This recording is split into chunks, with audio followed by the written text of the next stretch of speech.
You playing a dangerous game if you feed into the good, Yeah. all of the good that you might hear. If you feed into that, and you hear one bad thing, it's like, dang. Right. Then more bad stuff. Then it's like, I thought I was good. I thought Mm-hmm.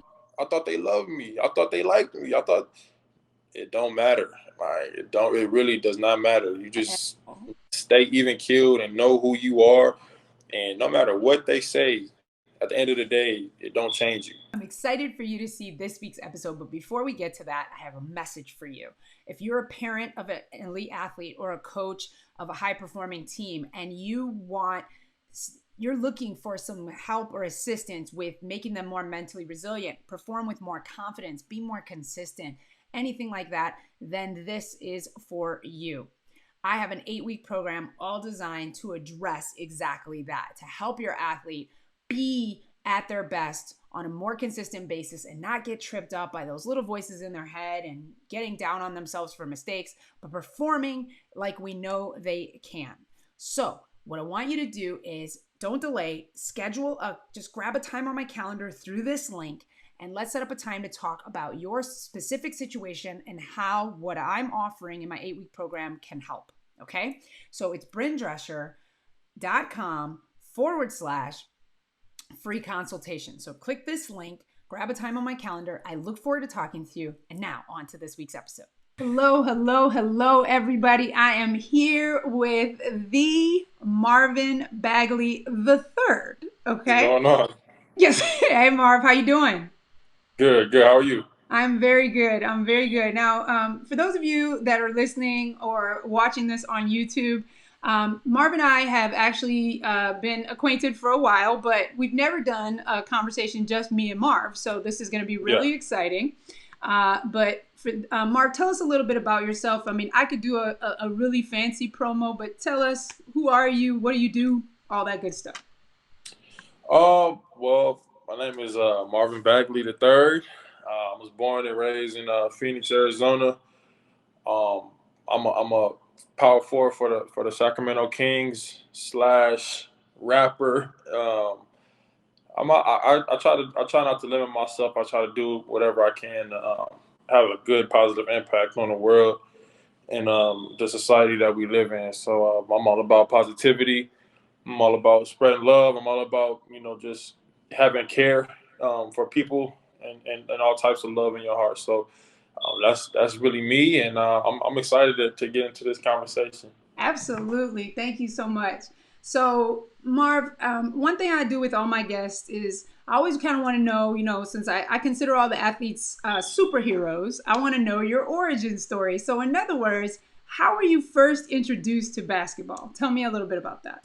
Man, I think basketball has been a part of my life since ever since I can remember. Like ever since I have any sort of memory, basketball has been a part of it. Ever since I was 6 years old, playing in the Y. Um, I remember like being like a baby, like a toddler, and my dad and my mom bought like the little tight, like the tights hoop that go into wherever, and then Mm-hmm. you just sit them up and you just play. I remember just throwing the ball at that, trying to score, trying to dunk. Um, so yeah, I mean, it's always been a part of my life for as long as I can remember. Did you ever play any other sports, or were you always? I mean, I know basketball's been the long-term thing, but did you play any other sports? And were you as good at that as you ended up being in basketball? I played football for a little bit. I was actually the quarterback. My dad played football, so um, growing up, I would watch football on Sundays and Monday night football, and I wanted to play. I wanted to try. My favorite player was Micheal Vick growing up, and I wanted to play quarterback like that and be able to run fast and do juke moves on people and throw the ball. So I tried it, and I mean, I think I was pretty good at it. But I mean, obviously, my love for the game of basketball took over that, and I just chose to run with basketball and put all my time and effort and energy into that. Okay, nice. Now, obviously, your love for the game was apparent. When did you start to notice that you were like maybe leaps and bounds ahead of some of the guys you were playing with? I think the more tournaments I went to, um, and as I got older and better at it from just putting time into it, I was always tall. I was always taller than a lot of my teammates and people that I played against. Um, but when I kind of started realizing I was pretty good at it and I could do something with it, was fifth or sixth grade, probably summer sixth grade mostly. Competing against kids that are my height or even taller. At you got to think sixth grade, seventh grade, I was like unheard of, and I was doing very well. Um, and after that, it was just I kept building that confidence. I kept working in the gym, kept staying in the gym, just locked in on it and focusing on it, and then I just got better over time. And I got to where I wanted to get to. Yeah, it's always been something I wanted to do, but I knew I had something special by like sixth grade, seventh grade, like going into high school, finishing middle school. It was okay. I could take it serious and get to the NBA and play and be good. Nice. So all the way in sixth grade, you were already like NBA dreams. Yeah, I mean, I think for me, since I was a kid, I always wanted to be in the NBA. Like it was Yeah. always a thing where it was like you're watching the playoffs at home, or you're watching a big game at home. It's like I want to get there. I want to be that. That's so cool. I see all these guys, Kobe, LeBron. Um, they're playing at a high level, and I'm watching. Like I want to do that one day. So it's always been a dream of mine to get to the NBA. And now that I'm here, it's like I want to do more. I got to do more to make sure I stay. So. Yeah, the NBA is since I was a little kid was always the ultimate goal to get to, and Yep. um, I checked it off. So you were definitely one of those kids in the backyard that was doing the Kobe for three, right? Like, Absolutely. Every time I watched any type of basketball, I would go and just put myself in these imaginary situations, game situations. Whether it's I remember like doing things like I have a game clock outside, and I just turn the clock on, and then I would make up these fake scenarios and scores and different situations that might happen throughout the game, and I'll just go through the motions and act like I was in the game. And it's crazy now, like I said, like to come from that and doing that and to be actually in the game and like doing these things, it's a unbelievable feeling. I'm so glad that you talked about that because, as you know, I'm a mental performance coach and I work with athletes on their mental game. And obviously, visualization is such a huge part of that. And it's something we do naturally as children, but then for some reason, we sort of get away from doing that visualization and imagination use Yeah, naturally as adults. So, like you talking about those deja vu moments, almost like I was doing this and now I'm like for real doing it, yeah, is a great like full circle moment, I imagine, for sure. right. No, absolutely. Yeah, it's still crazy to me. Like I sit around and I've been in the NBA for 3 years now, and I still kind of sit around and look up like I really I'm making my dream come true. I'm here, and it's just a thing to be grateful for because a lot of people want to be in this position, and for me to be one of those people that can make it out of the very few that do make it, it's a blessing. So I just don't take it for granted and give it everything that I have every day. Absolutely. And I know that shows up in your work ethic and what people see on the court. And I know there's stuff they don't see, but those that are close to you know. And that's what's important, obviously. Right. So I want to take it back a little bit, but we won't go necessarily granularly. But obviously, you played AAU, and then you also went to what's the school here that you went to that Bronny goes to Uh, now? Sierra Canyon. Sierra Sierra Canyon. Canyon. So Sierra I want to talk about, like you said, you were taking it seriously in sixth grade. Are you when first of all, let me ask this before I even go AAU because I know it's kind of a weird order, but were colleges starting to like drop in at some kind of weird time? Because I know that I've heard people getting stuff in eighth grade. So I'm just curious, like when did Yeah. you first start hearing from colleges? I think my first offer ever I got in the seventh grade from Northern Arizona University. That was the first school to offer me a scholarship. And I remember that day like it was yesterday. I was excited to be first of all that young and in the Yeah, seventh grade for a college to even look your way, no right. matter where it was at, to even look your way and even give you the time of day to call your parents call your, AAU coaches and, Yeah. and whoever was around to get information on you. It was like it was a crazy feeling. And then from then on, it was seventh grade, more offers came, UConn, a lot of different schools just started Yeah. coming in. Eighth grade, I got my offer. I think eighth or ninth grade, I got the offer from Duke, Okay. Kentucky. Like then it was like, whoa, like at that point it was like, okay, you got these big schools and I'm only in eighth, ninth grade going into 10th and they're already talking to my parents. They're Right. already building relationships with my parents. That's when I was like, okay, now it's just the next step to get It's the to. next step. Yeah, so it was like I made it. I got the first couple offers. So I made it to this step now. Okay, I got here. Now what's next? Now I Right. got there. Now what's next? And that's kind of where I'm at right now. Is I'm here now. I'm crossed off my lifelong dream. Right. Now what's next? And not getting complacent and just comfortable being here, but just continuing to build on it and elevating and getting better every year. So that's my goal now. But Yeah. yeah, man, it was a long journey to get to where I'm at now. Yeah, so I'm just imagining this, right? So is it your dad is telling you like, yo, just so you know, Northern Arizona called, Duke called, like all that. Yeah, How are you staying humble throughout that process? Because, I'm imagining me at that age, I might go to school and say, yeah, like another school called yeah. yesterday. How did you handle that? And was there any lessons along the way in that process? Um, I think for me, I've always been like a humble person. Um, I never really wanted to put myself out there like that. Like, Gotcha. stuff, good things happen to me. I never wanted it to be, oh, look what happened to me. Look what I got. Look what I did. Look, look, Right. look. It was always, I was grateful. And during that time, I mean, Twitter was big. Instagram is big. Everything's big now. So everybody knows everything. So I really didn't have to do That's a true. lot of talking.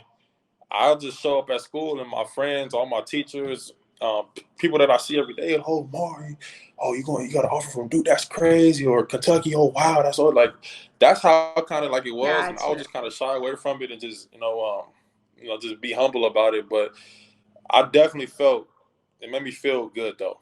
Yeah. But one thing my dad always says and always has told me was none of this really matters, and it can be here today and gone tomorrow. They can love you one day, and tomorrow they can hate you. Then they turn around and love you again. So that's like the cycle of it all, and I still live by that to this day. So I think that's what kept me grounded.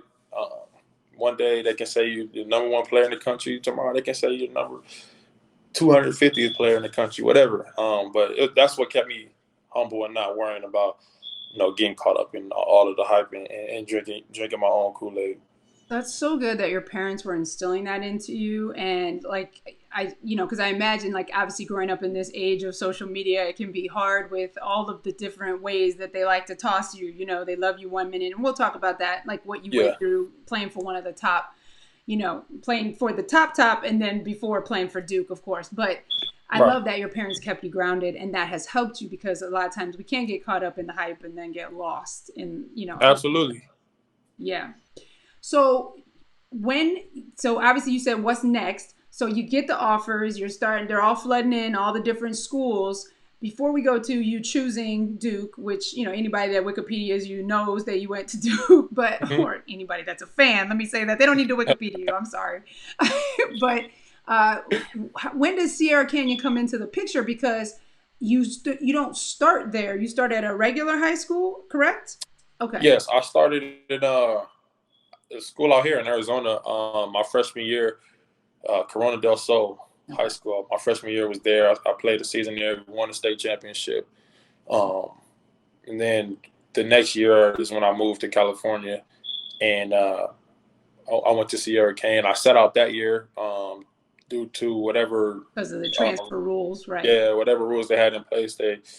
I wasn't able to play that year, my sophomore year, and then I came back and played all of my junior year, and that was really the only 2 years of basketball, high school basketball that I played, because I ended up reclassing from my junior year. I didn't play my senior season, and I ended up at Duke, and I played there. So it was fun though. Yeah. I'm not gonna lie, man. The high school experience of going to a gym and having all your classmates or all your friends in the stands in the student section, Right. cheer and support. It was fun, especially going to Sierra Kane. I have family friends out there that I grew up with and I've known for a long time. So being able to play out there in front of them, that was an amazing thing too. So my 2 years were great 2 years. It didn't end how I wanted it to with a championship, but the overall experience and the school was a great school. So I wouldn't trade it for nothing. That's awesome. So, for those of us that don't know, or because you have explained it to me in the past, but what does that Mm-hmm. mean to be able to reclass? If you, because I didn't know that you could not play basketball your senior year. So help us out with that. I mean, you can't just do it. It was a lot of hard work to do it. Okay. But basically the process of doing that is I had enough credits to I had everything I needed, and in Hmm. order for me to graduate, I had to finish a couple more classes and do a couple more extra things. And um, my parents, my family, and I, we sat down and we went up to the school's office. We figured out everything I need to graduate, and literally after I took all of my finals, not even 3 days after I did that, I started taking classes, summer classes, um, Oh, okay. and that was a tough thing because summer basketball, AAU, and all this was happening. So it was I was in school still, so I had to really stay up late. Sometimes I would go to AAU practice, come back, and I'm up until 2, 3 in the morning trying to finish an assignment because I really wanted to do it. So it was like Right. it was something that I was willing to stay up late for and do and get it done. So I was able to go to school and have that college experience. So it took some time. It was tough. It wasn't easy to do, but I locked in. I put my mind to it, and I got through it. So it was worth it at the end of the day. So Yeah. like I said, I wouldn't change anything. What was your favorite class in high school? My favorite class. I know that's like a random question, but it just occurred to me. No, so for me, my favorite classes were the classes that had the right people in them. Like, you know what I mean? Like I Yeah. enjoyed being in class with groups of people that I enjoyed being around. You know Right. what I mean? Like it doesn't matter what the subject was, as long as Right. I'll go to class and I'll see my homie that I was talking to, like that I built relationships Yeah. with, and Yeah. those were the fun classes for me. And I think one of those classes was history for me. When I had a lot of people that I built, my Yeah. teammates, people just around campus that I built relationships with. Um, there was a lot of people in that class that made that class fun. The teacher was fun.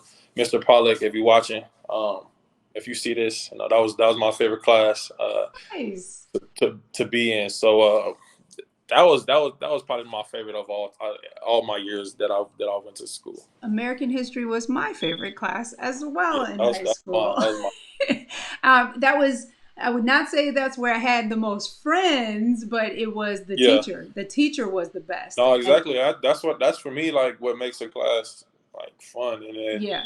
the teacher, he was Mr. Park was energetic. Like he Yep. had his fun, but he still kept the class in line. Um, Nice. now he handled his job very well, and that's what made going to. I don't think I had it every day. It was like Yeah. every other day thing because of our schedule. But the days we had history, it was like, okay, I'm looking forward to this class. It might be after lunch, before lunch, whatever it is. I'm looking forward to it, and um, that was definitely one I could go to and be like, okay, it's gonna be a good one today. So I want to highlight something that you talked about, which is because I think a lot of people, it's easy to look at someone that's gotten all the way to the NBA and not known the work that you did to get there, right? So it's like, oh, Marv was just naturally talented, but to hear the story that you put in so much hours just to be able to pursue your dream, which was your big why, but you also did the work. You didn't try to get Yeah, by and just like pass me. Like you were up late. You were playing basketball, playing the game you love, and you're hitting the books, which I know was probably helpful and influenced by your family, but how much did they play into that? My family has been there every, step of the way, Yeah. till now. I remember every practice, every game, everything that I had to figure out school wise, uh, on court, off court, anything. My family was always there. My dad, my mom, they showed up. And that's something that it applies to this day. You go through your ups and downs, and it's life, it's family, but just being able to work through it and figure things out. That's our thing. We've never been able to.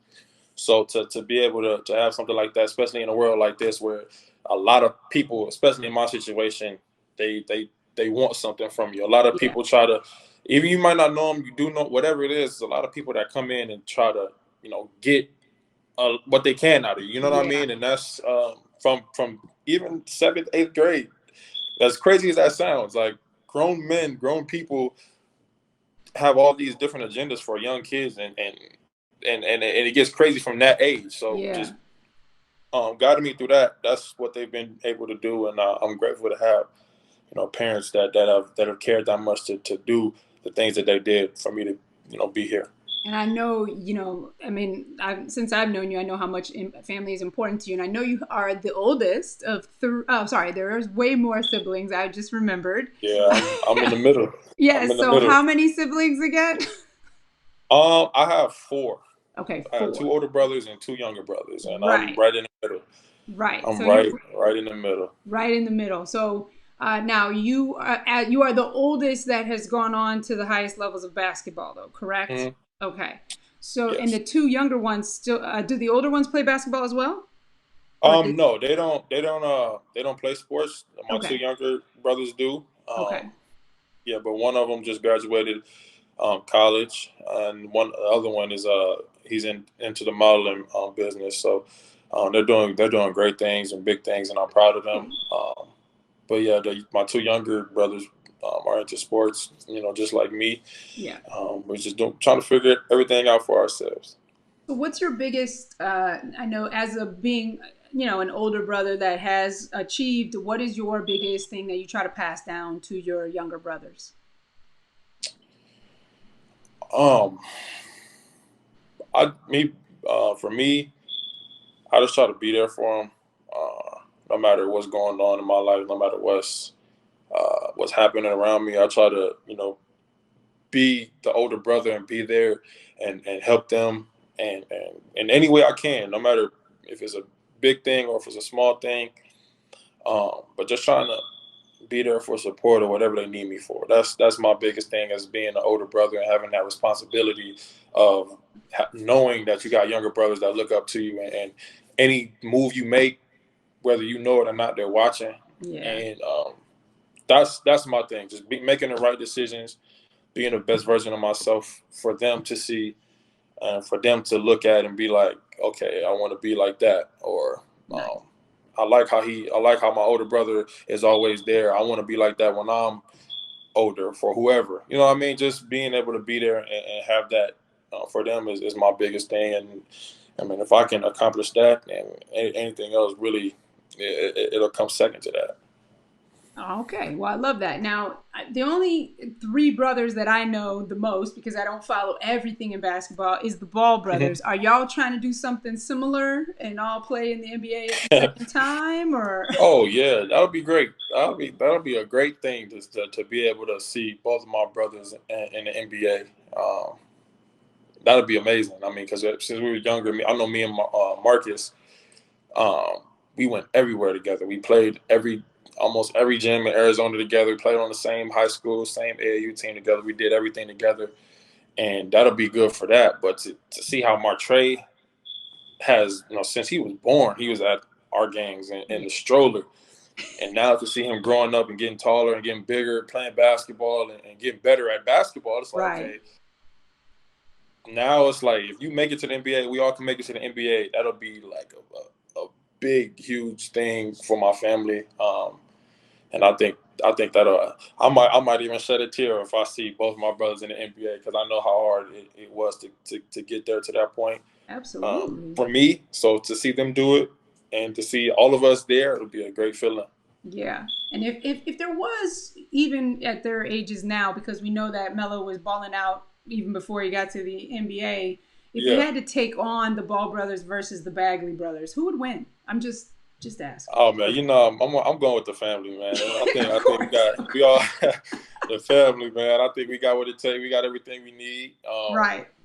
Sharpshooter and Mark Trey, big guard, and you got Yep. me, doing whatever I need to do Gotcha. to get us that win. So I think the back team Bagley all the way gonna win I that one. love that. I love that. Okay, so I wanna talk. You spoke a little bit about sort of knowing how to, like, who's there for you in your corner. And we know your family's in your corner, but do you have an incident?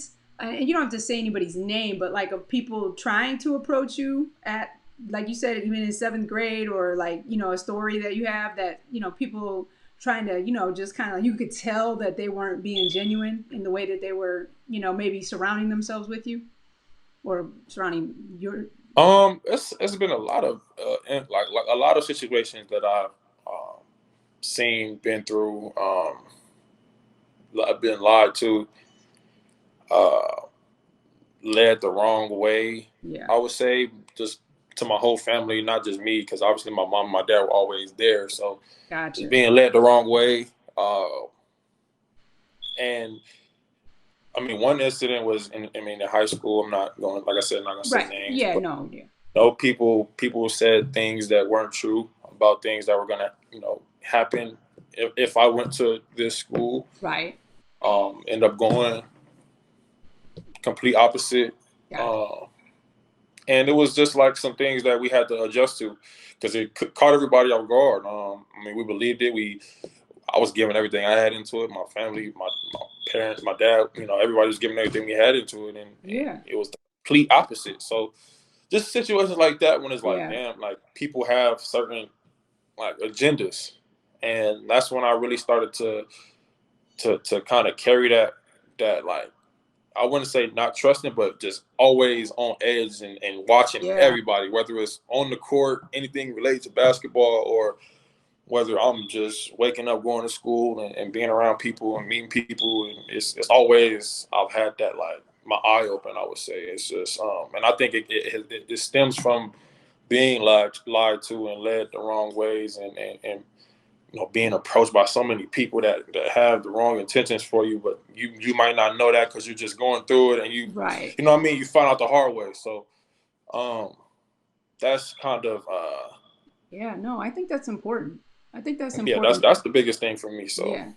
I think what it forces you to kind of keep your circle small and rely on that. But also, I think it's yeah, important for anyone listening that may have a son or a daughter that's really on the come up, and, to really be mindful of, kind of surrounding yourself and doing your best to follow credible resources, and it can be challenging navigating that whole process, AAU, these yeah, high performance high schools, all the different things, because it's like finding out who really has your best interest at heart, and so. yeah, it's a tough thing to, I mean, navigate through. Really, it gets to a point where, like, now it's like I just trust my gut. Yeah. uh, I meet new people, and I just get feelings, like, what I mean, like, I just kind of, I get feelings in my, like, it's just a feeling in my stomach that I get, Yeah. where it's like, something not right, like something Gotcha. not right about this person, something not right here in this situation, and I just get feelings about that. And um, I was like, most of the time I'm right about it, so it's like just following my gut, just letting that lead me. In situations like that, with knowing who to trust, you meet new people and figuring out, if I can trust this person or not. Or, I mean, that's what I go with, my gut, and then whatever happens after that, I think, we just adjust and just pick back up. But that's the main thing. Absolutely.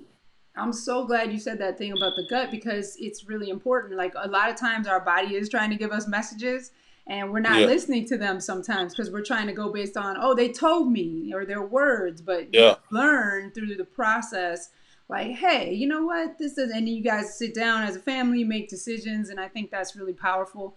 And you, as growing into, being your own man, and Mhm. having to, navigate that, because now some of these decisions you're having to make, like on your own. So I think, yeah.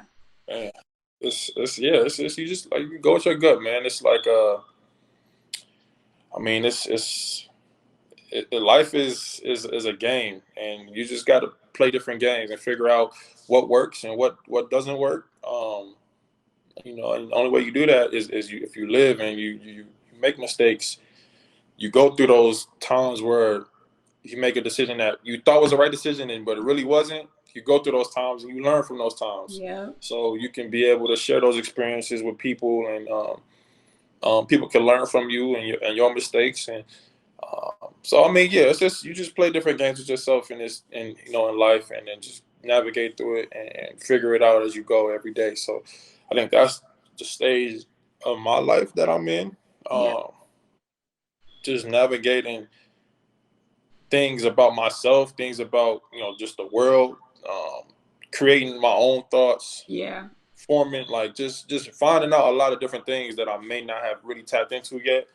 Um, and that's how you grow and get better as a person, and get to a place where you can appreciate. So that's just the biggest thing in the stage that I'm at in my life.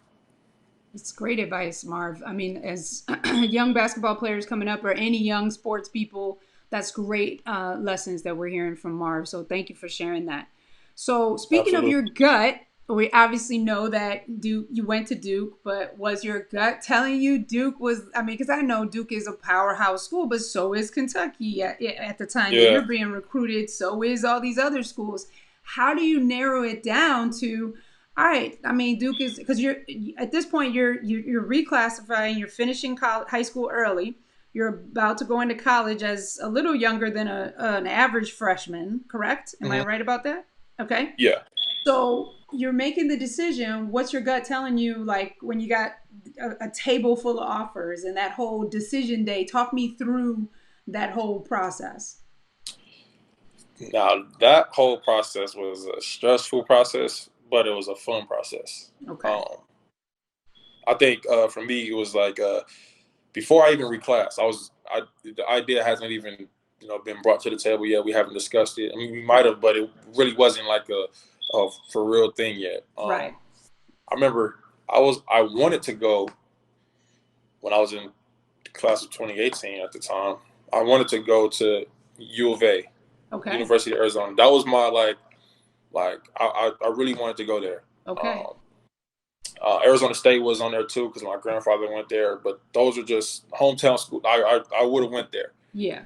Um, but when I reclassed and went up to the next class, it was I couldn't go to U of A because of the scholarship issue, and it just wasn't enough Oh. there. Um, but in the back of my mind, I knew I had schools like Duke, Kentucky. Um, my dad is from Durham, North Carolina, and I have a lot of family out there, so Yeah. you couldn't go wrong with that. Being coached by Coach K and Right. being able to be coached by somebody who coaches the USA basketball team when they go to the Right. Olympics, like and the guy that they trust to coach that team, and Right. you go into college and learning from him every day, seeing from him every day, and having that communication. Um, that was a big thing for me too. That's when I sit back and I look at things like that, and decisions like that. Just being able to go to a school that I one could get better at in my short time that I was there. Yeah. Two, just being in an environment where it's a healthy environment to just be able to learn, not even outside of basketball, just learn and meet new people, network, and just be able to have relationships with people across the whole campus. Um, and then lastly, is just being able to have a place I can call home. Yeah. I can always say I went to Duke. I can always say I'm a Blue Devil. March Madness comes around.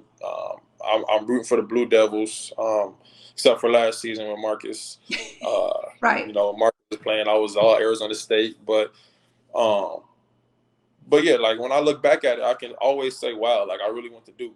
I really went there. I really experienced that. I know what it's like, and I can always go back and say this is where I went to school. That was just the main things for me is in making that decision, and I think I made the perfect decision, honestly, when it came down to it. Right. Um, and it got me to where I'm at right now. So Yes, it did.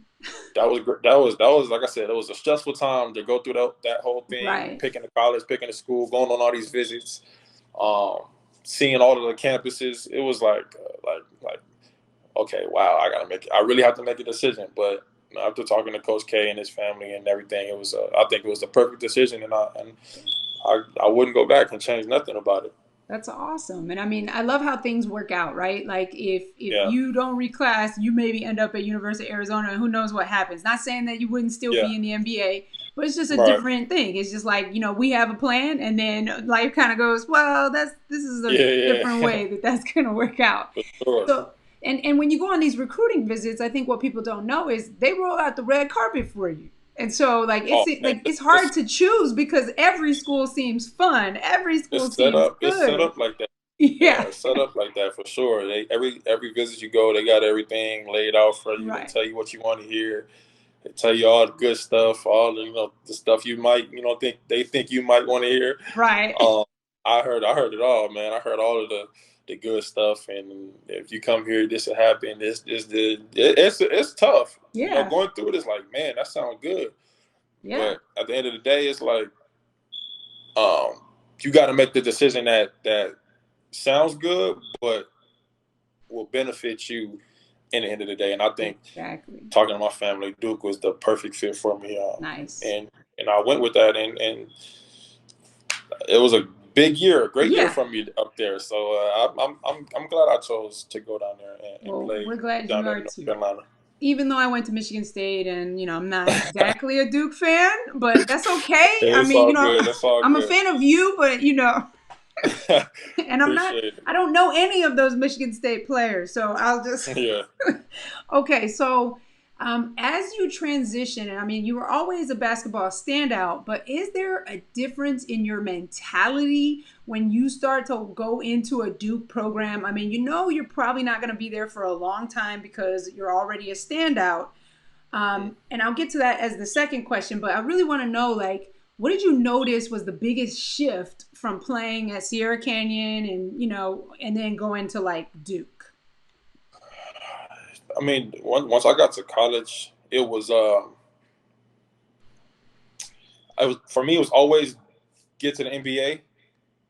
But once I got to Duke in college, that was the perfect stage to show, NBA teams what you can do, how you can play. So it was from the beginning. Soon as I got my locker, I see my locker. Yeah. The first day I put my gear on, it was like, okay, this is the time to get to the next step. Got it. And my mindset automatically changed, and it was like, okay, I'm gonna do everything in my power, everything I can till I can't physically do it to get to this goal. And Yeah. I did that throughout the whole year. I stayed locked in. I stayed focused. It was tough. It went, yeah, like anything. Everywhere you go, Right. you have ups and downs. But being able to stay focused on the mission and focused on the goal throughout that whole season and that whole year Yeah. it was fun. It was fun. It was challenging, but um, I loved going through that. And like I said, it got me to the Sacramento Kings being the number 2 pick in the draft. Like Yeah. all of that work, all of that not going out, all of the times where I could have went out with my teammates, could have went out with, my friends that wanted me to go out, not going and staying, going to the gym, shooting extra in the gym, whatever it was I was doing to help myself get prepared for that moment, and it worked out. So Right. I'm glad. I'm glad it was like I said, it was something that I had to embrace and challenge myself to do. But at the end of the day, it worked out. I love that. What was the biggest thing that you feel like, besides, of course, giving you that platform? And I love that your mindset was focused on the step. Like, you're like, okay, it's game time. This is it. Like, this is the plan, and everything's falling into place. What was the biggest thing that you felt like Coach Krzyzewski gave you, like that you remember him shaping in you? Because I know your dad was a big influence in your basketball journey, and I'm assuming besides the fact that he's Coach K, what Yeah, was the biggest thing that you remember that he like really instilled in you? man, Coach K is probably the one of the best coaches I've ever played for in my life. And I say that because, coming into college, I will never forget coming into college. It was new for me. It was a new thing, a new stage. You playing on TV a lot more. Um, Everything is new.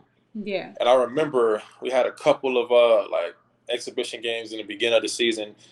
Um, and I remember I was playing terrible. Like I'm nervous. I'm like, oh, I'm in Cameron, and I'm like, yo, this is crazy. Like I'm actually here, and I wasn't making my shots. It was I was off, and I remember Coach K coming to me, and it was either the timeout or it was somewhere I was walking. And I remember Coach K coming up to me and saying, "Just play basketball, relax. Like just relax, just play basketball. You got it."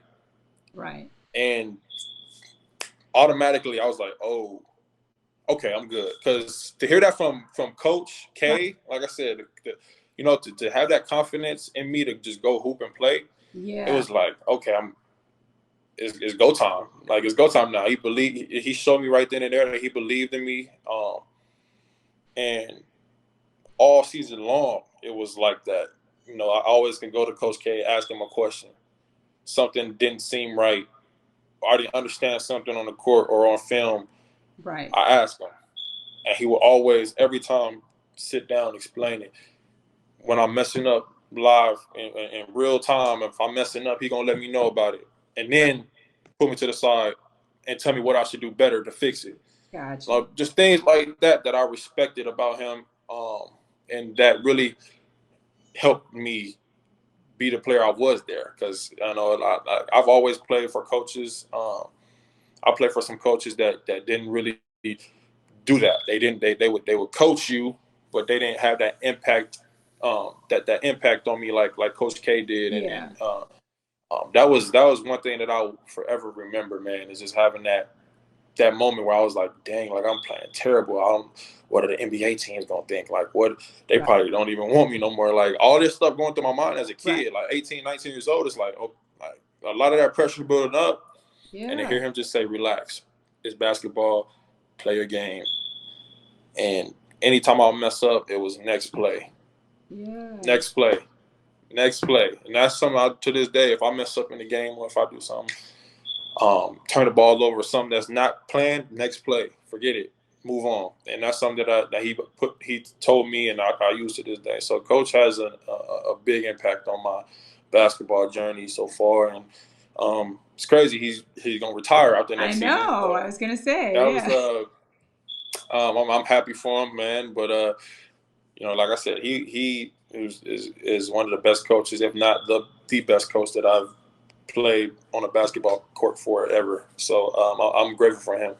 I love that, and I mean, such a thing because I had a professional baseball player on my first episode, and he talked about the same thing, like feeling like somebody cares and takes that extra care to like give you that like not that they don't give you tough love, but they also give you love, you know what I mean, like that really Yeah, shows, like it makes you want to play for them, makes you want to like it sounds like you had that with Coach K for sure, and he obviously absolutely.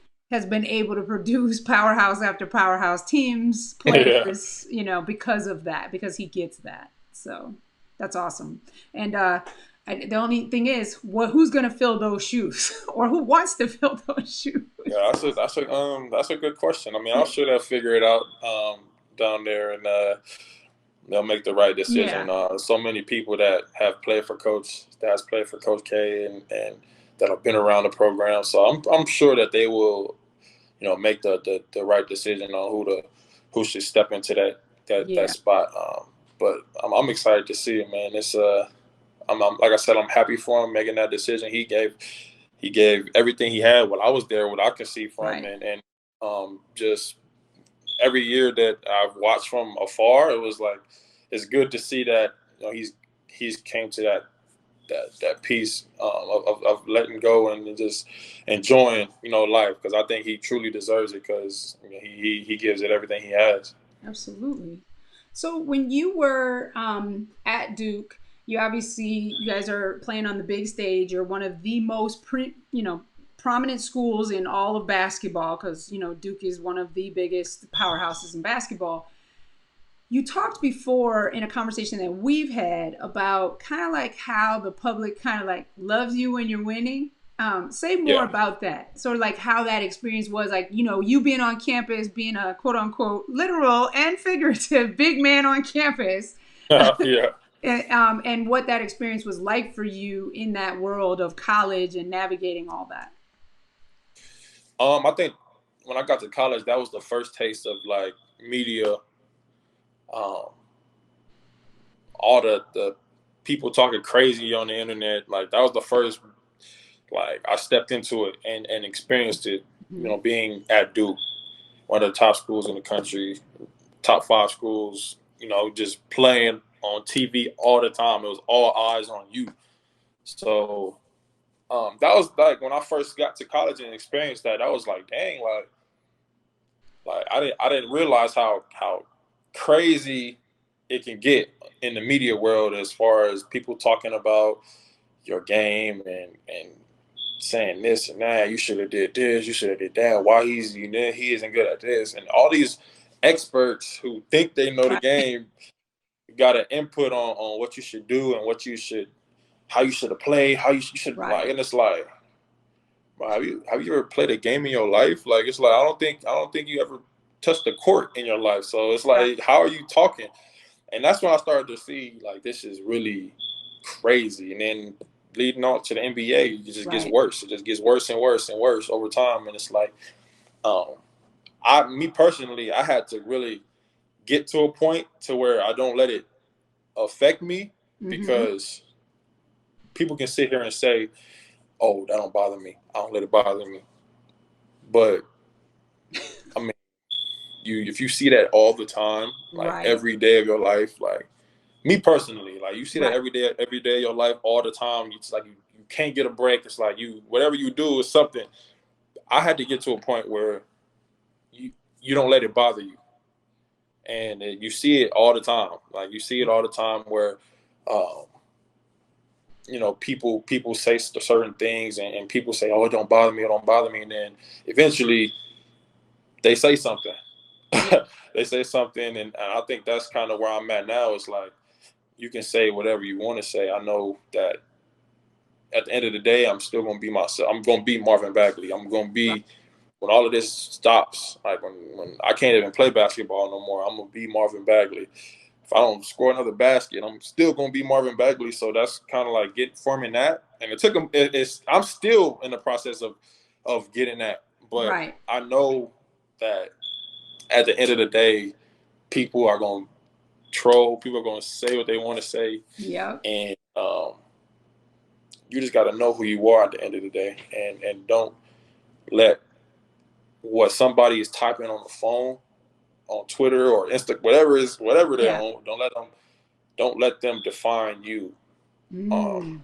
And that's something that I'm trying to, even to this day, like get to a point where I'm at a point where it's okay. I'm good. Like I don't, because like I said, you see it all the time. Like you Yeah. see it all the time, and it's like okay. But that's my biggest for anybody like that might be going through that. Um, know who you are.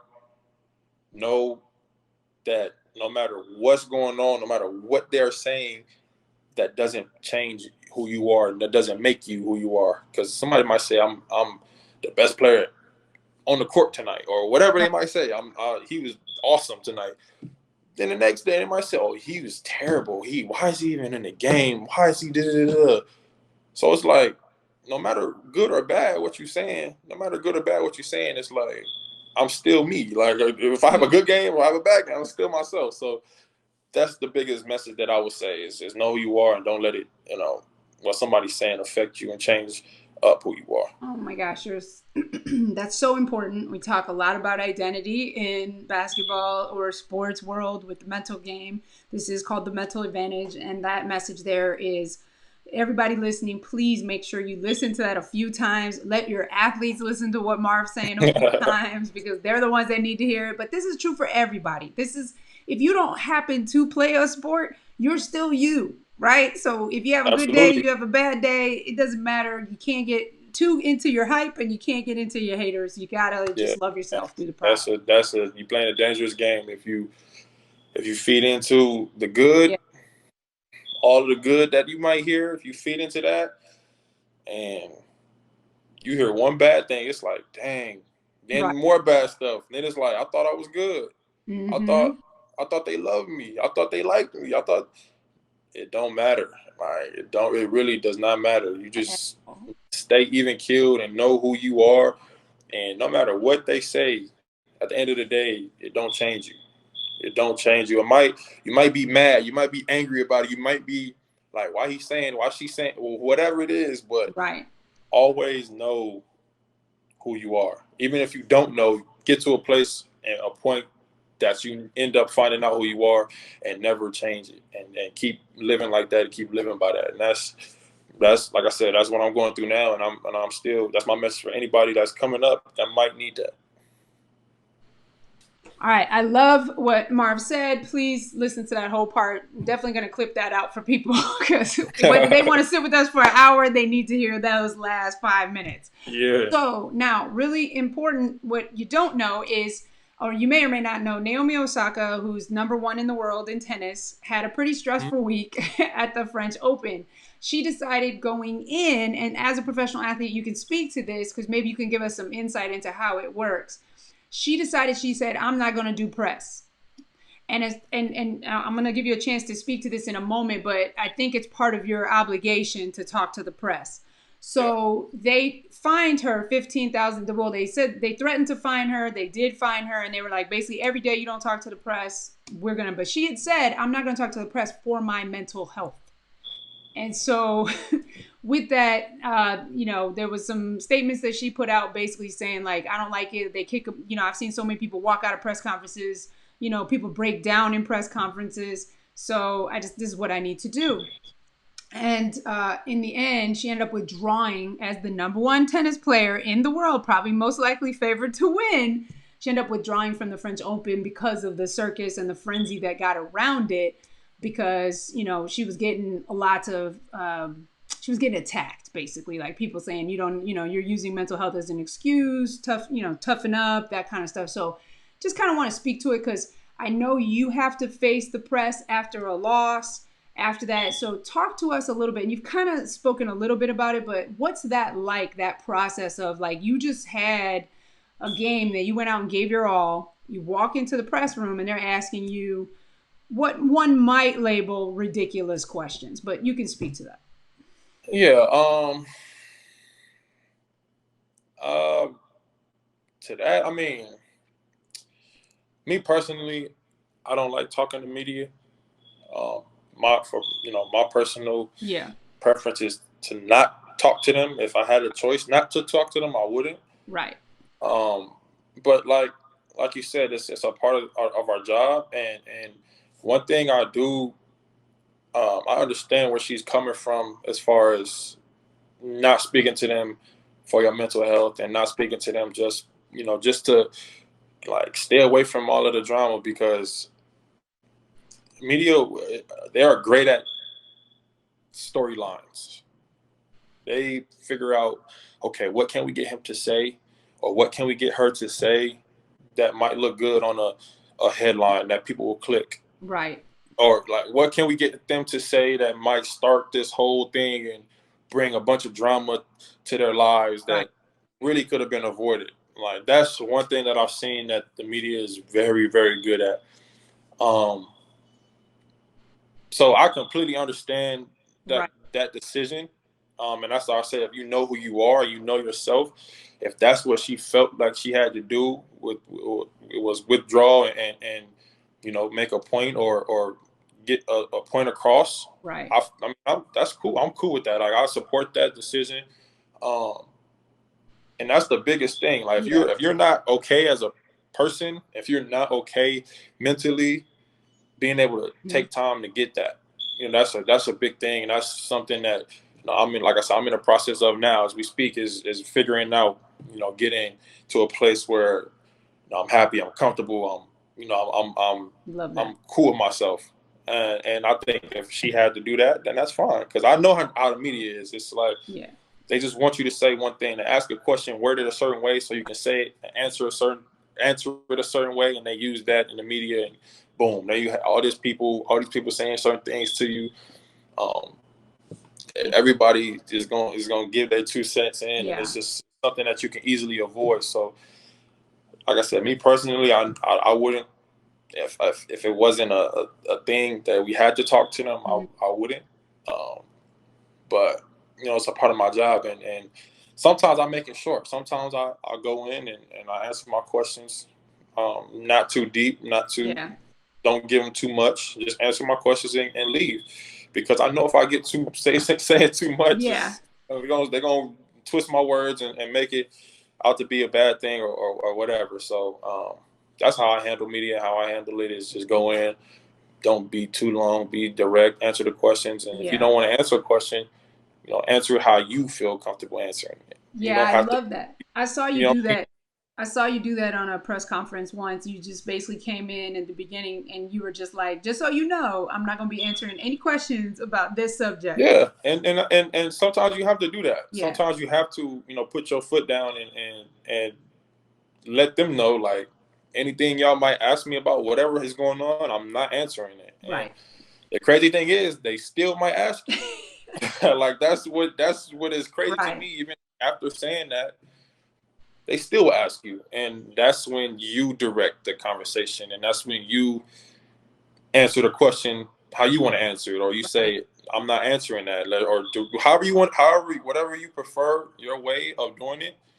Um, for me, like if somebody asks me something that I said that I don't want to talk about, and they ask me, Right. I just talk about the game coming up, or I Yeah. talk about, we had a great team and can't wait to play tomorrow, or I completely flip it to where they can't use anything that I'm gonna say, even after telling them I don't want to talk about that. Yeah, So exactly. that's the kind of games that the media try to play with Yeah, you, and I've been there, and like I said, I just try to keep it short and talk about things that I want to talk about, that's good. or like whoever is watching, talk about things you want to talk about, and you direct the conversation, Right. the conversation, and to whatever they're asking you, because at the end of the day, nothing's gonna. You're doing media. You're there. You're fulfilling your obligation of doing media, Right. but you're just controlling the conversation, and that's what I That's try to do when I don't want to answer certain questions, or when they try to put you in sticky situations. right. You get out of it by just talking about what you want to talk about. You don't have to answer the question all the time. And I know there's some media that do ask conscientious questions. So I wanted to ask, what has been your favorite question ever asked at an after or post game situation? Do you remember a good one? I know Um, you've been asked a lot, so I don't know if one yeah, comes it's, to it's been a mind. lot, but Yeah. my questions that really get on my nerves, like when I'm sitting there and it's like, bro, what are you talking about? Like, why are you asking me that? Like, when they ask questions, like you came off, you just lost, right? Yeah. You just lost a game. Like you had a terrible game, um, and you sit down and they ask, Marvin, how how do you feel right now, or how did you played? You went one for such and such Right. 10 from the field. You did, they point out all the bad stuff you Yeah. did. You did this. You went. You turned it over this, and you didn't do this. You didn't do that. How do you feel about that? Right. It is like you try not to be rude, but it's like, bro, Right. how do you think I feel about that? Like, I'm not Right. happy. We Right. lost the game. I played like that. What do you want me to sit here and say I'm happy about that? Like, Right. so like questions like that is like, you don't need to ask that because it's obvious. Like, and like I said, they ask certain questions like that to get certain answers out of you to Yeah.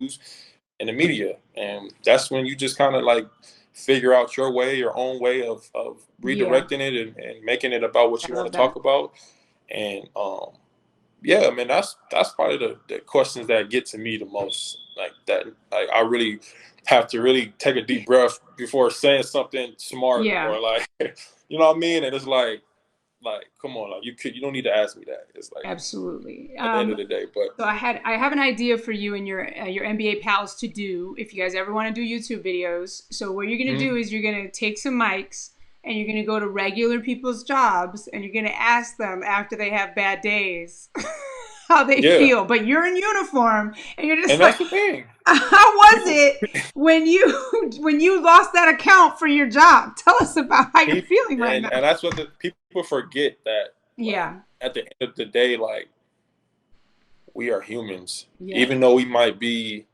playing a professional sport and that's our job. That's our job. Just like you Right. have your job, like I get up every day and go to practice, go to the gym because that's what I'm getting paid to do. And people forget that. Like they put you up here so much. It's like at the end of the day, when I go home, I'm a person just like you. I sleep, wake up, brush my teeth, eat, whatever. Like I do the same things you Yeah. do. And it's just people forget that and put you up there and it's like they expect you to be like a superhero, superhuman to you don't feel nothing. Like you don't have to you just go play basketball. You don't feel no feelings. You don't experience real life things that go on outside of the court, outside of the gym, which is another reason why I try to give as much, advice to people as I can because um when I meet people, it's like I'm a person, bro. Like I just so happen to play basketball and make a good amount of money doing it. But Yep. if this was not here, I would still be this person, and nothing would ever change. You know what I mean? That's what I think people need to understand about athletes in Yeah. general. Is at the end of the day, we bleed the same way you bleed. We have feelings the same way you have feelings. We happy, Yeah. sad. We Yeah. go through life just like you go through life. And if people can understand that, I feel like it'll be like it'll be an eye opener. Like, oh, they're just like us. Like they're not. It's not that much of a difference except for you're doing it professionally. You know what I Right. mean? But that's one thing that I've always noticed, and that I try to get people to understand about me, especially for me personally. When I meet Right. people and see people, is when I walk away, I want you to know that I don't think I'm better than you. I don't think that I don't act like I'm better than you just because I do Right. this. I'm like we are people. We're the same. We're equal, and that's how it is. That's Yeah. my only goal when I meet people and try to I, I love get that. people and that. You're down to earth. I mean, you can tell. You can tell by just talking to you. You can tell ever since I've met you, you've always been nothing but kind and just, Yeah, like a good dude. So I love that appreciate about that. you. Thank you. I appreciate it. All right. So I know I got into the press thing, so now we're going to pull you back because the other major event, there's two events that I want to talk about. One, you may have, because I did not research it, because I just wanted to ask you, because I'm like, you would know. Did you win a national championship at Duke? No, no, no, no. We Okay. we came up short. We lost in the Elite Eight by Okay. I think four. Okay. That was a tough one, but we almost got to it, but it ended for us early. So what was it like? Because you hear about the Final Four, not the Final Four, sorry, the big dance, going to the NCAA tournament. Excuse me, you just said the Elite Eight. I do understand how it works. Eight comes before four, but tell me about like that first. Like I know you said just play basketball, and you kind of got that. But what's it like going to the NCAA tournament? Like, is it just like you said, next step, or is it like a different thing for you? No, that was fun, man. That was fun. Um, you always watch it on TV. In like high school, you have the brackets and you got your Yeah, teams you want to win, and like to be in it and yeah, being able to play in front of the whole world like that and being on like it's actually in it now, and that was like yeah, a good it was a fun experience for me.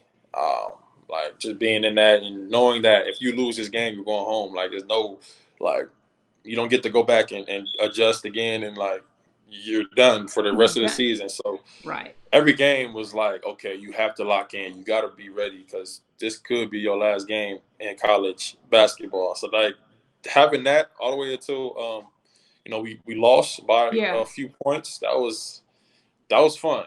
That was Yeah. fun, and to be able to get that close to being in the Final Four and being up there. It was a great experience that I won't forget. I still actually have my shoes that I wore Oh, in that whole time nice. at home, and I put them up, and I had the exact same shoes that I wore in an NCAA tournament. Are you superstitious? Are you like, I got to wear the same shoes throughout, or like you got a sock Um, thing? You got anything like that? it was a couple. It was actually a couple of shoes that because Okay. I'm not like a. I mean, if I have a couple good games in a certain shoe, I might wear it, but Okay. it's not up to the point where it's like a superstitious Okay. thing. But I do like have a certain. If I find a shoe that I like and that is comfortable, I will wear it. I will wear it all the way till I can't wear it no more, and Okay. and just keep playing in them. So yeah, that was my biggest thing. It was I played in Kobe's and KD's a lot growing up in high school. Obviously, I'm with Puma now, so Yeah. can't wear those. But I grew up wearing those, and those were the main shoes that were comfortable for me, and I still have them in my closet from the blue colors, the white, black, all of the Duke colors. I have them, so Nice. that's a good thing to look back at and say, oh yeah, I played the NCAA tournament in these. Nice. So so then after that, we're obviously heading into draft time, right? Mm-hmm. So, and you talked about the stress of picking Duke. You talked about, we've gone to the tournament.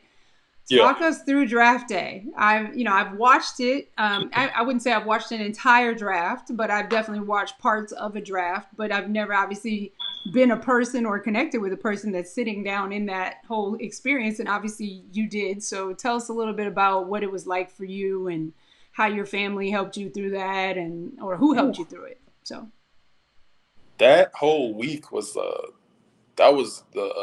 fun week, a fun, exciting week. Draft week was like it was a big thing.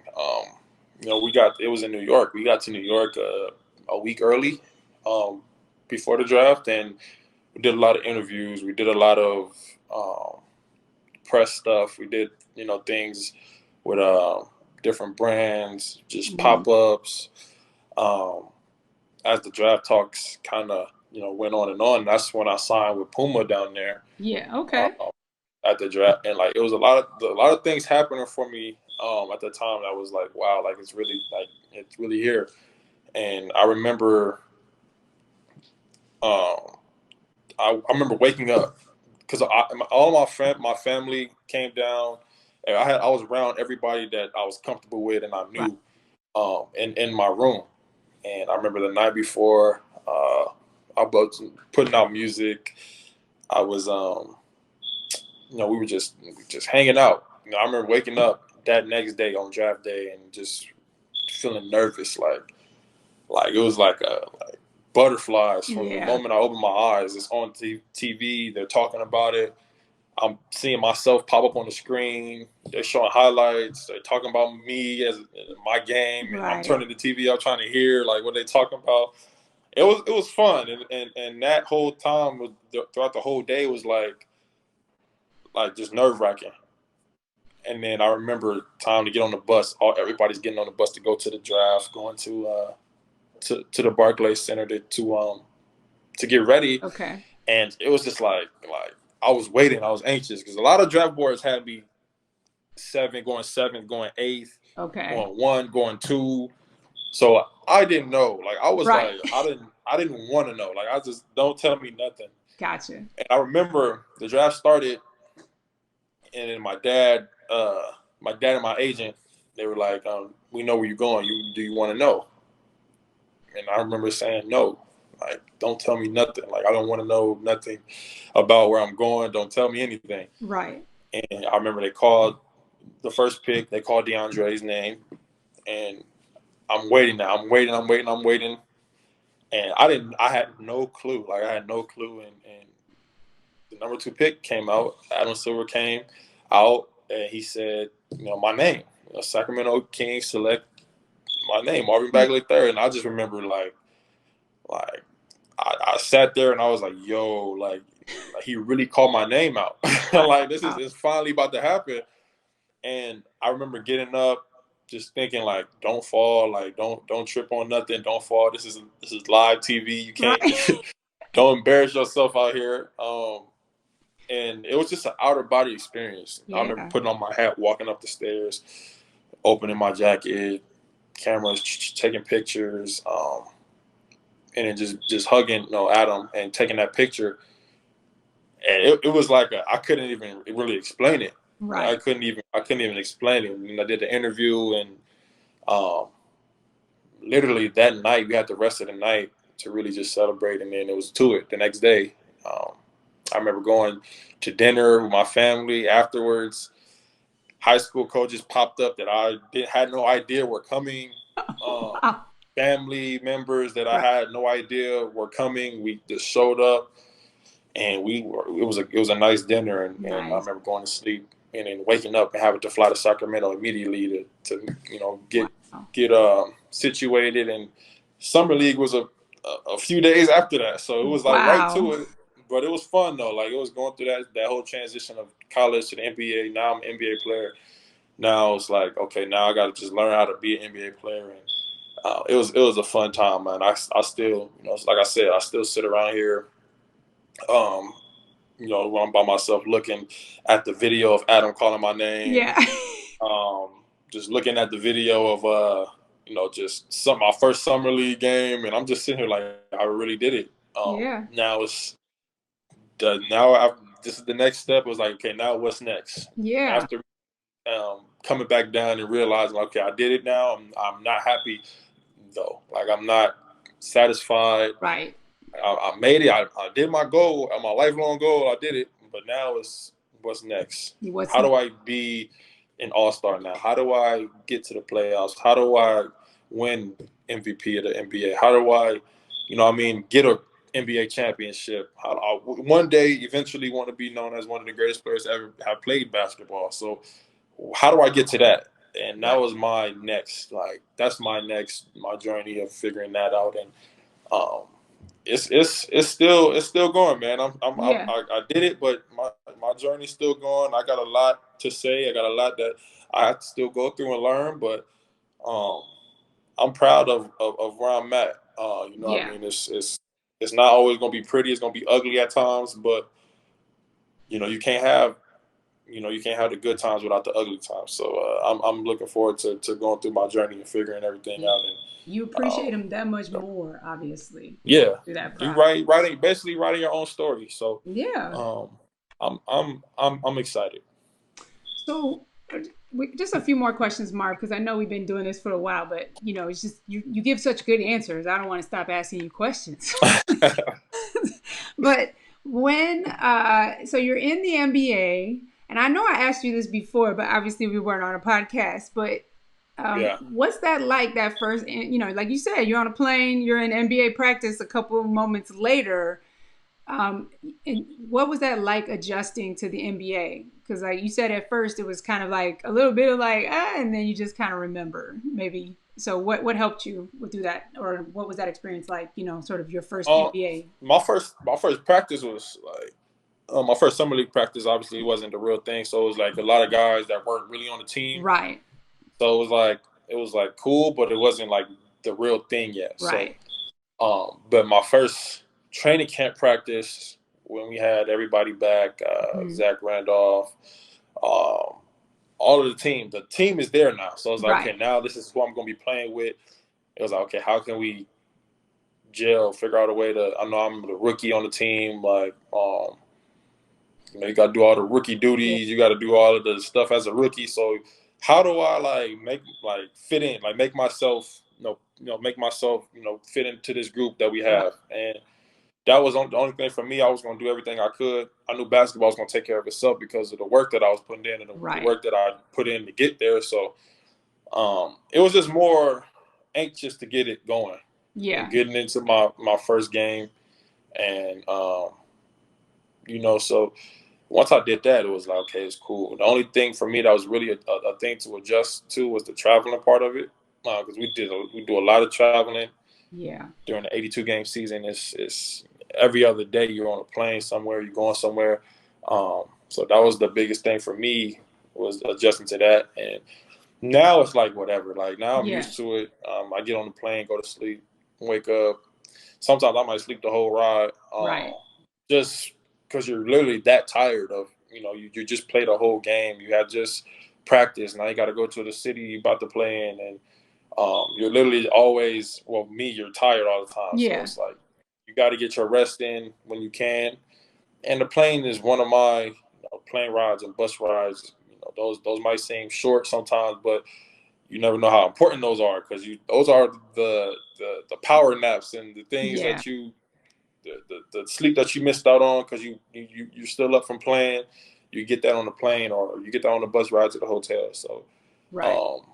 that was the biggest adjustment for me. But now I think I did a good job at adjusting to that, and now it's just like I'm taking on whatever comes next and adjusting to whatever obstacle that I go through next. Right. How do you stay motivated in an 82 game season? Because, like you said, it's a lot. And I mean, you're tired, you're having wins, you're having losses, you're having highlights, you're having lowlights. How do you stay centered through all of that? Um, Throughout the 82, the season is very long. Yeah. Season 82 games is a lot of basketball to play, and for me to stay motivated, knowing what I want to do in the Right. NBA, knowing what I want to do and the steps that I need Right. to take to get to that. I just follow that. I just, I haven't done anything yet, so it's still I have to do, I have to get it, I have to do it, and just following that every day is a fun thing for me to do, and it keeps me motivated. And then I just play games with myself. Just play certain games with myself, throughout the whole season, and just try to figure out how to keep myself, Kind of like Michael locked in. Jordan in The Last Dance. Yeah, some kind of like that. Yeah. It's just certain things you do. Well, for me, it's certain things you do, that get you in the zone.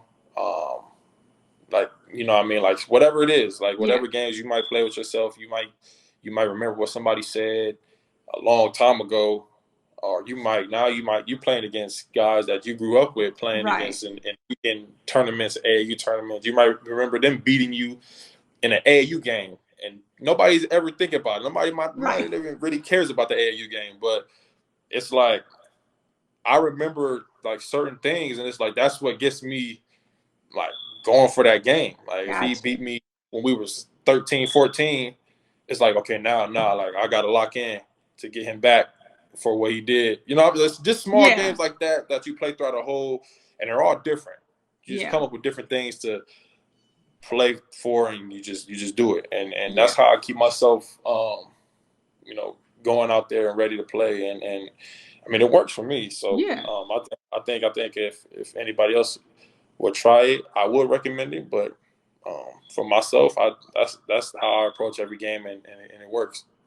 I love that. So obviously, you just had the world went through the COVID situation, but the NBA had the bubble, and you also had some injuries or have had some injuries throughout your short career in the NBA, and we know those are behind you. I'm not trying to bring them up for any other Yeah, reason, but yeah. what I want to know is how do you navigate the time that you can't play the game you love? Because I know you have that long term, like I know what my goals are, but what advice do you have for athletes that might be going through an injury and can't play? Like, what do you do to kind of stay, like you said, locked in, focused through that period of kind of like, man, am I going to be able to, like what thoughts go through your mind and what helped you get through it? Kind of. Man, that's a good question. I think for me is last season was the worst times for me. Um, Only playing 13 games out of the 82. Right. Um, that was like that was the worst I've been and just going through that whole thing as far as not being able to play the game that you love so much because of an injury Right. that is that you didn't expect to happen. You just it's a part of the game. You get hurt, you can't control it, but to have to go through that whole process was a frustrating thing for me. And I think um I really went into a dark place. It was Yeah. a dark place where I never want to experience that again, because I know how that made me feel. And what really helped me was music. Mm, I love music. I love writing, rapping, singing, whatever it is, Right. music involving music. I love doing it. So Right. being able to take those feelings that I was having and like form them into a song, structure it into a song, um, that really, really, really brought me out of that place that I was in. And really, I just stayed focused throughout the whole time, whether I was in a dark place or whether I was in a not. Like if I Right. was good, I just try to stay locked in and just make sure I was ready for when I could play. And that's the whole thing, man. Just staying ready so you don't have to get ready. That was my Right. thing was just, but anything I could do if something was if I broke my hand, I'm still running, or if Right. I hurt my foot, I'm still doing upper body lifts. I'm still shooting sitting down on a chair. Like I'm still doing anything that I can do to get better. And that Mm. was like that helped me get through too. But my advice to anybody that might be going through that, injuries that can't play Yeah. and is eating you up. Find something that you love to do and do it, Yeah. and keep your like express yourself in whatever way that may be. Like everybody has their own different ways. Whether it's painting, you might like painting. You might play the guitar, play the piano. Whatever you might do, like do it Yeah. and enjoy it. Um, and just get everything that you need to get out. However you need to do that, express yourself and just get it out.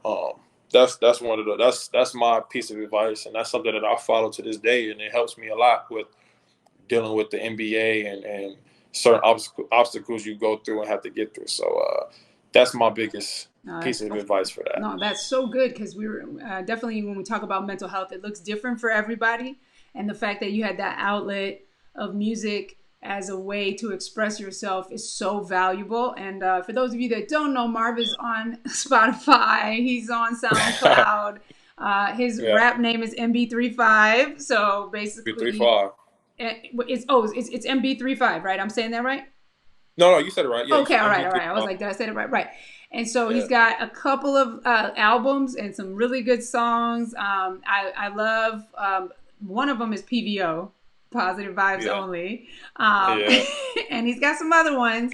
And I'm not going to try to pretend like I know them all right now. I've got them on my list, but I don't know the names. I just know they're Marv's. But I yeah. listen to them. But I like Marv's music because I wouldn't call myself a rap fan necessarily because but I like that you have positive messages in your rap. So therefore, I'm like, okay, I can rock with Marv's music Yeah, because yeah, I appreciate that. Yeah, yeah. that's So I that's like that. Yeah, go ahead. Sorry. that's really the biggest thing. Like positivity, spreading it, sending a message, telling your story, and just relating to people.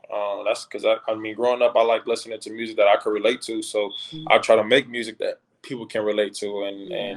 and that's my main goal when I go in and record something is reach as many people as I can, no matter how many listens I get, no matter who supports it, who doesn't support it.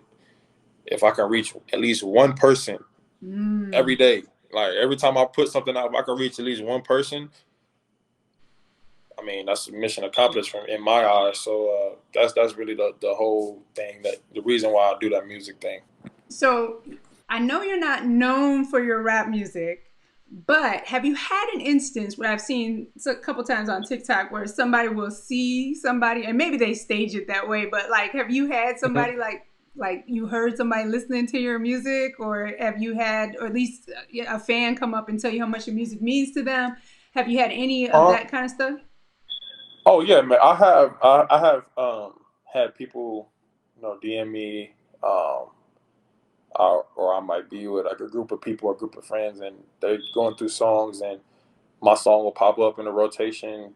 Um, but for sure, I've had people like reach out to me and tell me how much they love a certain song or my music, and what a certain song did for them, and Nice. um, how it helped them get through a certain problem they were going through in their life.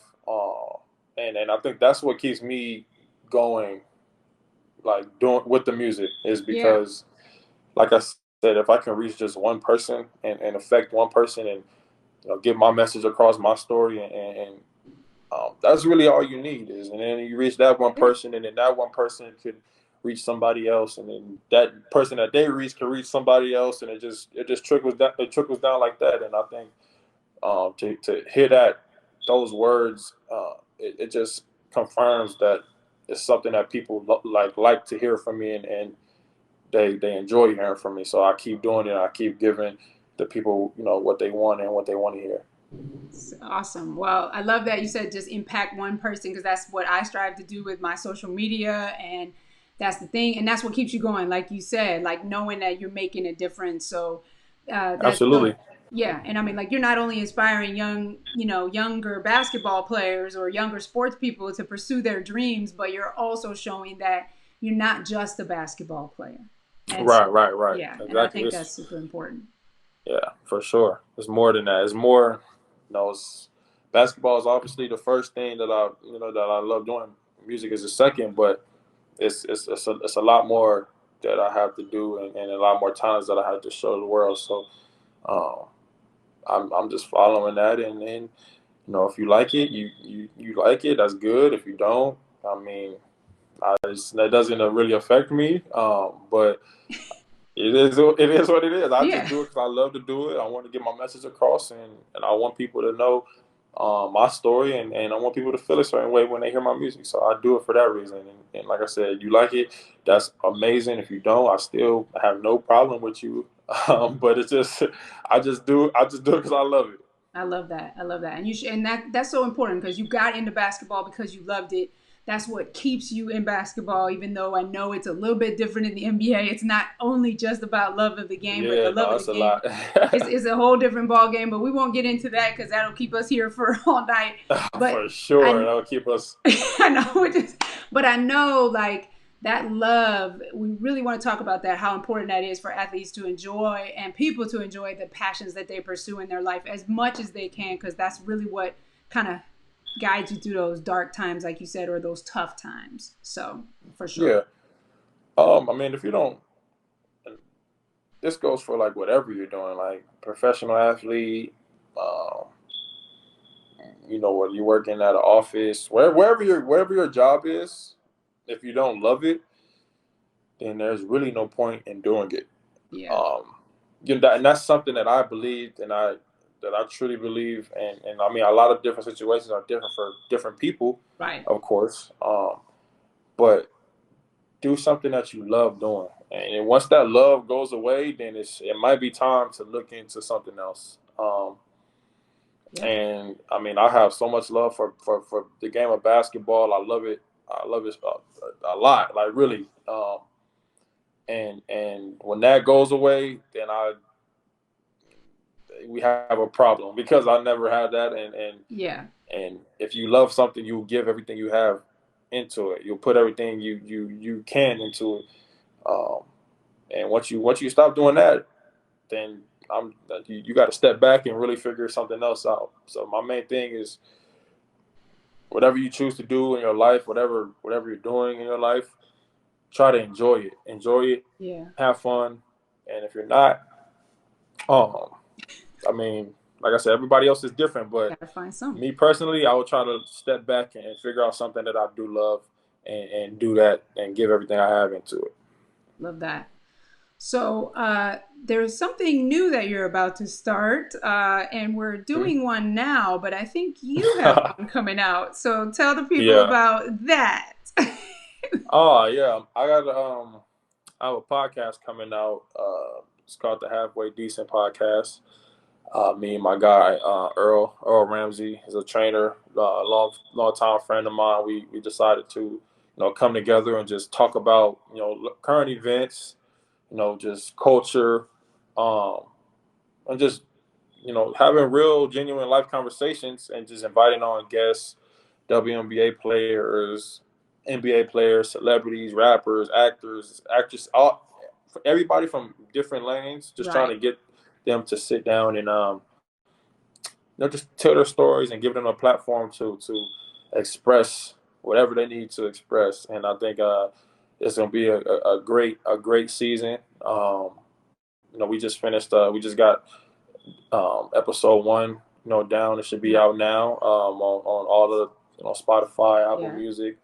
Um, with Liz Cambays and De'Erica Hamby of the Las Vegas Aces. Nice. And it was a great conversation. We had fun, but we also talked about some life things, and it was great, man. So I'm excited to dive into it and get this season underway. And yeah, that's something that we're starting, and hopefully we can do something big with it. Awesome, awesome, awesome. So check everybody listening, watching, check out the Halfway Decent podcast. You're going to see a lot of good stuff coming from Marv. You can feel his vibe just from this interview. So they're just going to get more of the same, just honest, straightforward, talking from the heart about, Absolutely. his different takes. Okay, so Marv, we've come to the end of those kind of questions. Now we got some rapid fire questions. So we're almost at the finish line here, okay? Got you. All right, so question number 1. What is your favorite snack? My favorite snack. Oh man, I like the Uncrustable peanut butter and jelly sandwiches. The strawberry ones. You like strawberry jam? I'm a strawberry jam person. Yeah, the strawberry, the strawberry, the red box, the red box. Yes. That's my go-to whenever I'm hungry or something. I go get the Uncrustables, and I can eat a whole box. If you let me eat a whole box, it's gonna be gone. So, Now that they heard that's this, my they're gonna favorite send snack. you a whole box. So just be Man, I need that because I really eat those like it's candy for real. Like I don't know how, but if I get a whole box to myself, I don't think that's nobody it. around me gonna get one. No So, sharing. Okay, well, yeah, that's it. all That's right. my favorite. That's my favorite. I feel you. So as we talked about, and I've referenced on the podcast, we look at athletes as superheroes. But do you have a favorite superhero?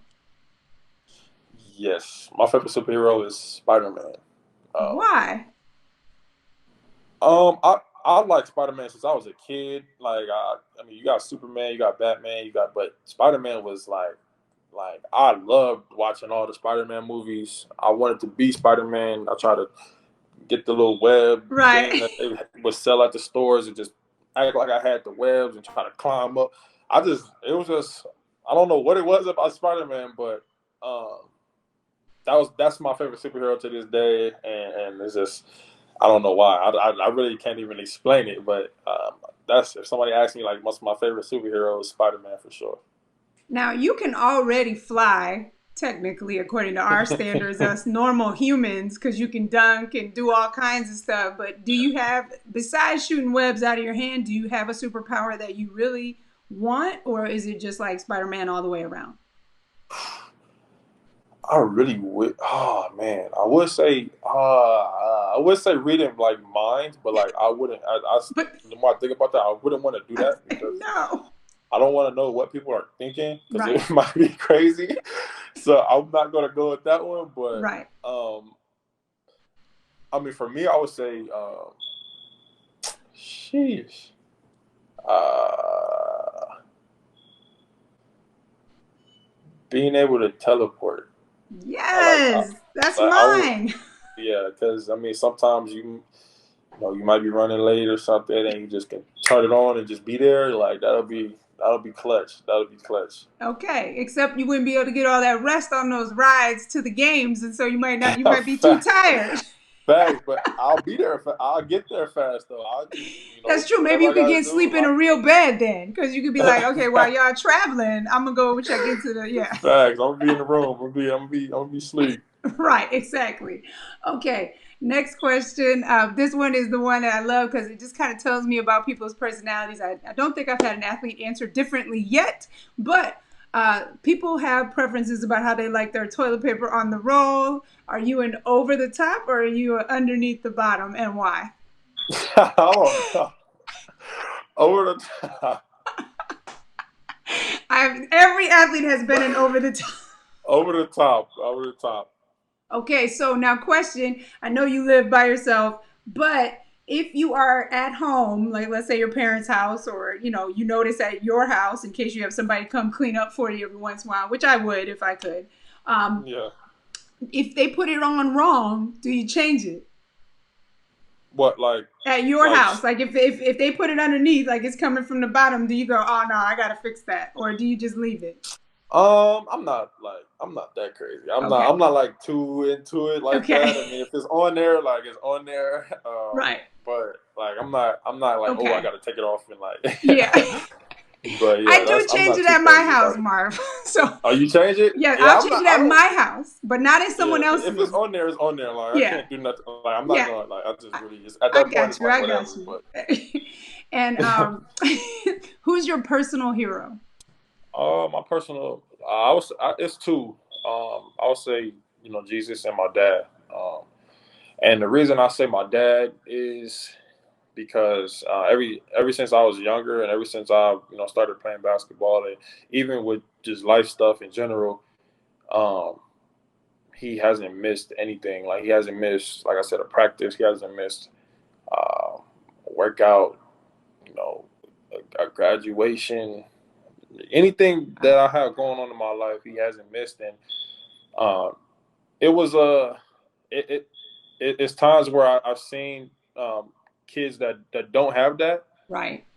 Like my friends, sometimes they didn't have that, and I seen that, and I wasn't like blind to the fact that I was one of the lucky ones, or like I was blessed to have that. I wasn't Hmm. blind to it. So to be able to see that as a kid growing up and him sacrificing everything that he that he had to do and doing what he had to do to get me here and to the spot that I'm in now was that's the reason I would say my dad is one of my biggest heroes. Love that. And if you were remembered for, we have two more questions. If you were remembered for anything as you leave the earth, or at least one thing, major thing, besides playing basketball, or you can just say basketball, what do you want to be remembered for? Um, I mean, not basketball is a small part of my life. Yeah. I'm only gonna be able to do this for so long, and after I can't play basketball no more, I got a long, life to live after that. So, um, when I'm gone from Earth, when I'm no longer here, I want people to always remember me for being someone that cared cared about people, who had genuine love for people, um, who gave everything he ever had for something that he wanted to go get and he loved so much. Um, just being able to impact people in a positive way. I want the world to remember me as somebody that reached them and without me even knowing, reached them and affected their lives in a positive way somehow, some way. So I think that's what I would want my legacy to be when it's my time to leave. And like I said, I got to live every day and do that and make sure I can do whatever I can to leave that mark on my life. So that's my biggest thing about life and living and having an impact on people. Awesome. And what is your mental advantage?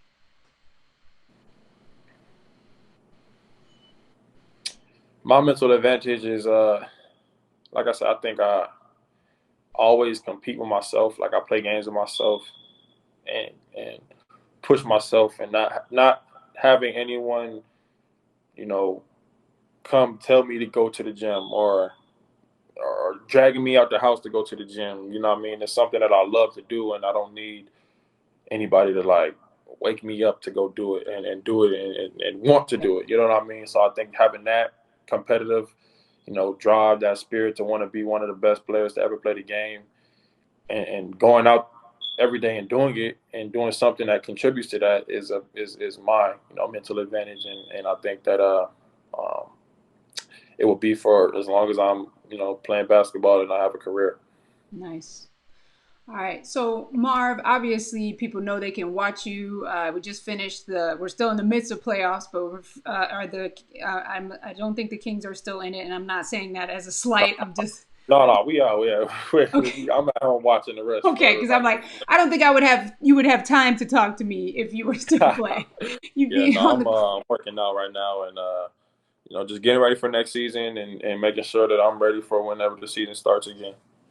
so where do you want the people to connect with you? I know you're on Instagram. I put your handle there on the window here and it's at MB35, which is the number 5, and it'll be in the show notes, MB number 3, and then spell out the letter 5. But where else do you want people to connect with you? What do you want them to do? And then we'll wrap up. You can go follow me at MB35 on Instagram, Twitter. You know, go listen to my music on Spotify, Apple Music, iTunes under MB35. Follow. I have an entertainment company. I'm starting up 35 Entertainment. Go follow 35 ENT, the Halfway Decent Pod, socials and all of that for upcoming things. So you can find me and connect with me at those things, and I'll do my best whenever I can to reach back out to you and just kind of just be there for whoever might need me. Yeah, awesome. Thank you so much, Marv. This has just been such a great conversation. I hope you enjoyed Yeah, it too. I loved it. I loved it. I appreciate you for having me. Awesome. Well, thank you for thank you for coming, and we will definitely